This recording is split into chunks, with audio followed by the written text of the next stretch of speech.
No. Dadgummit. The Chinese have announced that they're going to go to the moon. In fact, they will probably beat the United States. NASA last year admitted that their time frame is behind the Chinese time. Há décadas, a Lua, nosso fiel satélite natural, tem sido alvo de incansável exploração e investigação. Desde as pioneiras missões espaciais até as mais recentes expedições, cientistas têm se dedicado a desvendar os enigmas que envolvem esse fascinante corpo celeste. No vídeo de hoje, vamos descobrir a revelação chocante feita pelo renomado físico Michio Kaku sobre uma descoberta chocante feita pela China na Lua. O que pode ser essa revelação surpreendente e como isso pode revolucionar a ciência moderna e a nossa compreensão do universo? Quer saber mais? Então vem comigo que você ficará por dentro de tudo.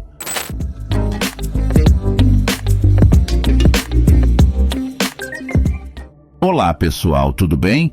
Bem-vindos ao Conhecimentos do Mundo. Antes de continuarmos, não espera até o final do vídeo para se inscrever, deixar o seu like e ativar o sininho.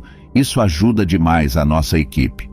Recentemente, cientistas chineses fizeram descobertas que estão alterando nosso entendimento e começando a responder algumas das nossas maiores perguntas, como quando há 2 anos enviaram a nave robótica Chang'e 5 para uma área escura da Lua conhecida como Oceanus Procellarum, e pela primeira vez em quase 50 anos, amostras lunares foram coletadas e enviadas à Terra. A última vez que isso tinha acontecido foi em uma missão soviética em 1976, e essas novas amostras levaram a grandes descobertas, especialmente sobre a presença de água na Lua. Muitos cientistas achavam que quando a Lua foi formada há cerca de 4 bilhões de anos, qualquer água que pudesse ter existido já teria evaporado pelo calor intenso. Mas não é o caso. Na realidade, existe uma grande quantidade de água na Lua, congelada e em sua maioria localizada nos polos lunares. E a NASA planeja enviar astronautas para essas áreas, pois ter acesso à água na Lua seria uma grande vantagem para futuras missões espaciais. Água na Lua. A Chang'e 5 trouxe uma alta quantidade de amostras de solo e rochas, cheias de minerais raros como o hélio 3, e usou de seus dispositivos e instrumentos para fazer medições que indicaram a presença de água, um recurso que no espaço é mais raro que diamantes e essencial para a vida humana. A questão que ficou é: de onde veio essa água? Alguns cientistas acreditavam que ela teria vindo de asteroides. De acordo com pesquisadores chineses e europeus, as amostras trazidas pelo Chang'e 5 podem conter exatamente a resposta para essa pergunta. As amostras em questão continham pequenas contas de vidro que foram provavelmente criadas pelo calor intenso e impacto de meteoritos caindo na superfície da Lua e que contém água, muito além do estimado anteriormente pelos cientistas. Mas isso não é tudo, já que as amostras trazidas pelo Chang'e 5 são muito mais recentes do que as coletadas pela missão Apollo ou pelas missões robóticas soviéticas, e pesquisas recentes afirmam que essas contas de água têm se formado pelos últimos 2 bilhões de anos, especialmente em períodos de grande bombardeio de meteoritos, similar ao evento que causou a extinção dos dinossauros há 68 milhões de anos. A ideia é de que água foi parar dentro dessas contas por causa do Sol, quando átomos de hidrogênio com carga positiva de ventos solares teriam entrado em contato com o oxigênio das contas, e aquecidas, elas liberariam um pouco do seu próprio hidrogênio, fazendo um papel crucial no ciclo de água lunar. Com essa descoberta, as possibilidades da exploração espacial se abriram para novos horizontes, com a ideia de água na Lua servindo como apoio para os astronautas em missões. Matt Ziegler, um cientista sênior do Instituto Planetário de Ciências de Tucson, Arizona, foi um dos que sugeriram que a Lua poderia conter mais água do que imaginado, diferente do deserto desolado que os astronautas da missão Apollo 11 descreveram. Apenas um mês antes do Chang'e 5 pousar na Lua, a NASA havia confirmado a presença de água nas partes ensolaradas do satélite, Confirmação feita pelo Observatório Estratosférico, 45 mil pés acima da Terra, sugerindo que a água lunar é muito mais comum do que se imaginava. Cristais lunares. Outra descoberta impressionante foi a de um raro cristal lunar que poderia trazer uma fonte sem fim de energia para todo o mundo. A Agência Espacial Chinesa, CNSA, tem se mostrado cada vez mais à frente da busca pela exploração lunar, construindo uma nova estação espacial, enviando diversas missões e fazendo cada vez mais descobertas inovadoras. Esse cristal, encontrado em partículas de basalto lunar em 2020, era até então desconhecido pela ciência e carrega um ingrediente essencial para a fusão nuclear, o mesmo processo que dá energia ao Sol e às estrelas da nossa galáxia. O mineral, chamado de Changsit Y, foi descoberto pelos cientistas do Instituto de Pesquisa de Geologia em Urânio, BRIUG, que estudavam as amostras trazidas da Lua. A China agora se junta com os Estados Unidos e a antiga União Soviética como as únicas nações a descobrirem minerais lunares. A missão do Chang'e 5 durou 23 dias e foi uma das mais desafiadoras missões espaciais chinesas até hoje, com as amostras divididas em 21 partes e sendo estudadas por cientistas de 13 organizações, trabalhando em 31 projetos diferentes. Essa conquista deu à China um grande lugar na história da exploração espacial, e o mineral, formado há cerca de 1,2 bilhões de anos atrás, numa época de grande atividade vulcânica lunar, tem um ingrediente extraordinário, o hélio 3. Hélio 3 e a fusão nuclear. Essa variação incomum do hélio é rara na Terra, mas existe em abundância na Lua, consequência de sua exposição direta com os ventos solares. O hélio 3 é considerado uma possível fonte de energia limpa e sustentável, servindo como combustível para a fusão nuclear. Numa explicação breve, a fusão nuclear ocorre quando dois átomos leves se combinam em um único átomo pesado, sob intenso calor e pressão.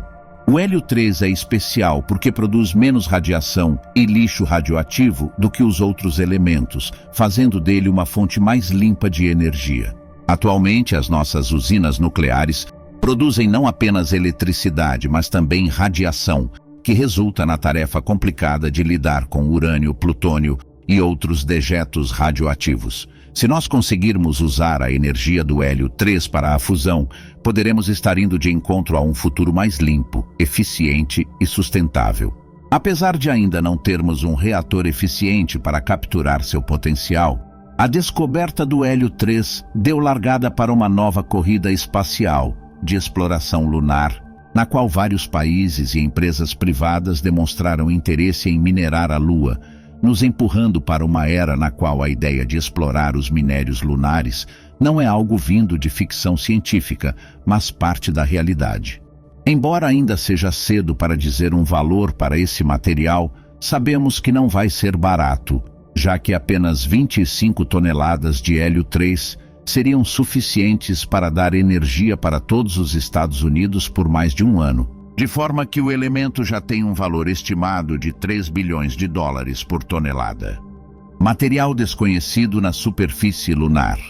Lançado em dezembro de 2018, o primeiro rover lunar chinês na missão Chang'e 4 pousou na Lua em janeiro de 2019 e também fez descobertas chocantes. Uma estranha substância colorida e gelatinosa no lado mais afastado da Lua, que deu início a uma empreitada que alterou os planos anteriores de rota do rover Yutu-2, com cientistas buscando investigar essa substância curiosa e determinar sua composição, utilizando de seu espectrômetro visível e infravermelho. Apesar da curiosidade mundial sobre a descoberta, as imagens e resultados de análises não foram revelados, o que faz aumentar as especulações sobre o caso. O consenso entre os cientistas é que esse gel é, na realidade, poeira estelar que foi transformada em um tipo de vidro derretido e brilhante, criado na colisão de algum meteorito incandescente contra a Lua que deixou um rastro radioativo. Os meteoritos seriam alguns dos únicos agentes naturais capazes de causar transformações geológicas na superfície lunar, dada a ausência de fatores como ondas, ventos e vulcões que são encontrados na Terra. Para ilustrar esse fenômeno, podemos referenciar a criação da substância conhecida como trinitita, após o primeiro teste de bomba nuclear realizado no Novo México, que foi formada pelo calor intenso da explosão. Essa não foi a primeira vez que um ponto colorido incomum foi encontrado na superfície lunar. A Lua é coberta majoritariamente de uma poeira cinza conhecida como regolito, mas em 1972, na missão Apollo 17, Harrison Schmitt e Jean Cernan, 2 astronautas, encontraram um tipo de solo laranja próximo ao seu local de pouso. Depois de breve confusão, cientistas concluíram que essa poeira colorida peculiar poderia ser resultado de uma explosão vulcânica ocorrida há cerca de 3,64 bilhões de anos. Uma construção na Lua? Mas isso ainda não é tudo. Em novembro de 2021, o rover Yutu-2, lançado pela Chang'e 4, observou uma formação similar a uma construção. Esse prédio misterioso deixou os cientistas intrigados, enviando o rover para analisar mais de perto. Entretanto, o mistério por trás da descoberta não era exatamente o que se esperava. A suposta construção lunar era, na realidade, apenas uma rocha, e a ilusão da formação misteriosa não passou de um misto de sombras e ângulo. Ilusões assim não são únicas na Lua, visto que alguns rovers da NASA avistaram formações incríveis em Marte, para depois de análises mais próximas se constatar que não passavam de formações rochosas vistas de ângulos estranhos. Um exemplo famoso é o rosto marciano que chocou os cientistas, para após ser constatado se tratar apenas de pedras observadas de uma posição distorcida. Esses acontecimentos podem ser decepcionantes, mas vale a pena lembrar que eles ainda trazem grande importância científica, já que cada pedra, cada partícula de poeira, cada pedacinho do universo nos trazem um passo mais próximos de compreender o cosmos. É parte da natureza humana se atentar ao extraordinário, e caso realmente houvesse uma pequena construção na Lua, o mundo da ciência estaria coberto de teorias e especulações. O que o futuro traz? O projeto de exploração lunar chinês não está apenas mirando para as estrelas, mas muito além, como Wu Weiren, o designer-chefe do programa, deixa claro ao falar dos planos para a próxima década. As missões lunares chinesas estão particularmente focadas no Polo Sul da Lua, uma área na qual se acredita ser rica em água acessível. Assim, além de construir uma base, há a visão de transformá-la em uma estação de pesquisa internacional. Esse projeto ambicioso seria alimentado por energia nuclear, com diversos tipos de robôs e naves envolvidos na missão, e as ferramentas necessárias para o projeto serão construídas pelas futuras missões, como a Chang'e 6, em 2026, que tem como estimativa trazer cerca de 2 quilos de material lunar para estudo, um novo satélite lunar que será lançado para facilitar as comunicações no Polo Sul lunar. Ainda em 2016, irá a Chang'e 7, com o objetivo de estudar a topografia lunar e buscando por sinais de água congelada nas áreas que ficam eternamente na sombra. Até 2028, a Chang'e 8 vai estudar a utilização de recursos e as tecnologias de impressão 3D na Lua, assim abrindo o palco para um pouso humano no nosso satélite natural até 2030, algo inédito desde as missões Apollo nos anos 70. Continuando a explorar nossas visões sobre o cosmos, as missões lunares chinesas prometem um futuro inovador da exploração espacial e mostram um exemplo brilhante da eterna busca humana pelo conhecimento. Com todas essas descobertas, não podemos deixar de nos perguntar o que os próximos anos vão trazer no campo da exploração do universo. O que ainda podemos descobrir na superfície da Lua? Conta pra gente nos comentários. Queremos saber a sua opinião. Acompanhe mais vídeos como este, se inscreva em nosso canal e ative o sininho das notificações. Um forte abraço.